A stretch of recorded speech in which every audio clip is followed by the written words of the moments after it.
भगवान शिव और माता पार्वती का मिलन।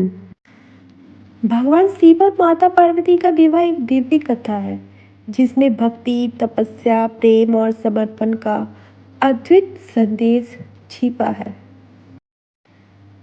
शिव जी की पहली पत्नी माता सती थी, जो राजा दक्ष की पुत्री थी। वे बचपन से ही भगवान शिव की अनन्य भक्त थी। उनके मन में यह अटल विश्वास था कि वे केवल महादेव से ही विवाह करेगी। माता सती ने कठोर तपस्या की, जिससे प्रसन्न होकर शिव जी ने उन्हें स्वीकार किया और दोनों का विवाह संपन्न हुआ। लेकिन ये प्रेम कहानी इतनी सरल नहीं थी। राजा दक्ष भगवान शिव को अपना शत्रु मानते थे। उन्हें शिव जी का वैरागी रूप, उनकी भस्म और सर्पों की माला पसंद नहीं थी। वे नहीं चाहते थे कि उनकी पुत्री किसी ऐसे तपस्वी से विवाह करे जो सांसारिक मोह माया से दूर हो। कुछ समय बाद राजा दक्ष ने एक भव्य यज्ञ का आयोजन किया, जिसमें सभी देवताओं को बुलाया गया, लेकिन भगवान शिव को आमंत्रित नहीं किया गया। जब माता सती ने यह सुना तो वे अत्यंत व्यथित हुई और अपने पति का अपमान सहन नहीं कर सकी।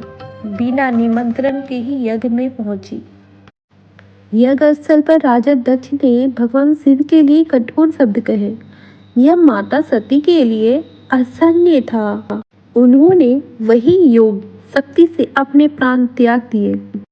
उन्होंने अपनी जटाओं से वीरभद्र को उत्पन्न किया, जिसने यज्ञ स्थल को नष्ट कर दिया और राजा दक्ष का सिर काट दिया।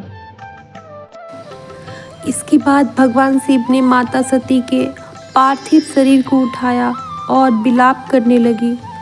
वे पूरे ब्रह्मांड में भ्रमण करने लगे। इस वेदना से सृष्टि का संतुलन बिगड़ने लगा। देवताओं ने भगवान विष्णु से सहायता मांगी। भगवान विष्णु ने अपने सुदर्शन चक्र से माता सती के शरीर के टुकड़े कर दिए, जो धरती पर अलग अलग स्थानों पर गिरे। ये पवित्र स्थल आज 51 शक्तिपीठों के रूप में पूजे जाते हैं। फिर बाद में माता सती ने पार्वती के रूप में पुण्य जन्म लिया और शिव को पुनः प्राप्त करने के लिए कठोर तपस्या की।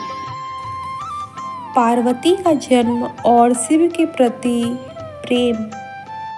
राजा हिमालय और माता मैना की पुत्री के रूप में माता पार्वती का जन्म हुआ। वे बचपन से ही भगवान शिव को अपना पति मानती थी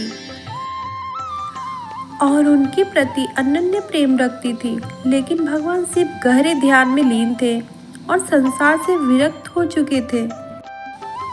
पार्वती ने संकल्प लिया कि वे शिव को अपने पति के रूप में प्राप्त करके ही रहेगी। इसके लिए उन्होंने कठोर तपस्या करने का निश्चय किया। माता पार्वती ने कठिन व्रत और तप किया। वे घने जंगलों में जाकर निर्जल और निराहार रहकर तपस्या करने लगी। उन्होंने वर्षों तक केवल हवा और पत्तों पर जीवन व्यतीत किया। उनकी कठोर तपस्या से प्रसन्न होकर देवताओं ने भगवान शिव से अनुरोध किया कि वे पार्वती के तप को स्वीकार करें। भगवान शिव माता पार्वती की भक्ति की परीक्षा लेना चाहते थे। उन्होंने एक ब्राह्मण का रूप धारण कर पार्वती के पास जाकर कहा, हे देवी, तुम एक सन्यासी को क्यों पाना चाहती हो? शिव तो औघड़, दिगंबर, मसानवासी हैं। वे तुम्हारे योग्य नहीं हैं। भगवान शिव ही मेरे सर्वस्व हैं। उनका प्रेम अनंत और शुद्ध है। मैं जन्मों से ही उन्हीं की आराधना कर रही हूँ और जीवन के अंतिम क्षण तक करते रहूंगी। भगवान शिव उनकी अटूट भक्ति और प्रेम से प्रसन्न हुए और अपने वास्तविक स्वरूप में प्रकट हुए। शिव पार्वती का विवाह। भगवान शिव ने माता पार्वती को पत्नी रूप में स्वीकार किया। उनके विवाह का आयोजन बड़ी धूमधाम से हुआ।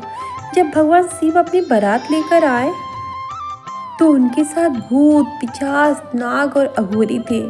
उनके अनोखे रूप को देखकर माता पार्वती की माता मैना घबरा गई, लेकिन पार्वती ने समझाया कि शिव का स्वरूप अनंत और दिव्य है।